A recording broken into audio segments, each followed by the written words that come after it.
ভারতের দিল্লিতে সাকিব আল হাসানের বোলিং অ্যাকশন পরীক্ষা সম্পন্ন করেই দেশবাসীর উদ্দেশ্যে একই বললেন সাকিব আল হাসান। হ্যাঁ দর্শক, জানতে হলে ভিডিওটি সম্পূর্ণ দেখার অনুরোধ রইল। দর্শক, আপনারা ইতিমধ্যে জেনে গেছেন যে সাকিব আল হাসানের বোলিং অ্যাকশন অবৈধ ঘোষণা করা হয়েছে, যে কারণে তিনি শুধু ব্যাটিং করতে পারবেন, কোনো জায়গায় তিনি বোলিং করতে পারবেন না।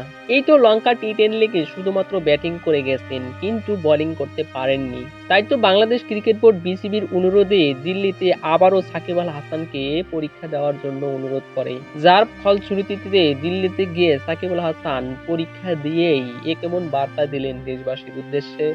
সাকিব আল হাসান বলেন, আমি সফলভাবে আমার পরীক্ষা সম্পূর্ণ করেছি।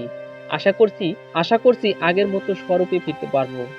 এমনকি দেশের হয়ে এবং বিভিন্ন লিগে আমি আমার বোলিং এবং ব্যাটিং দুটোই করতে পারবো। সাকিব আল হাসান আরো বলেন যে আপনারা সবাই আমার জন্য দোয়া করবেন, যাতে সব সমস্যা দূর করে আবারও বাংলাদেশ ক্রিকেট দলে ফিরতে পারি। তো সুপ্রিয় দর্শক, সাকিব আল হাসান কি আবারও বাংলাদেশ ক্রিকেট দলে ফিরতে পারবে নাকি পারবে না, তা অবশ্যই জানাবেন আমার কমেন্ট সেকশনে। ধন্যবাদ।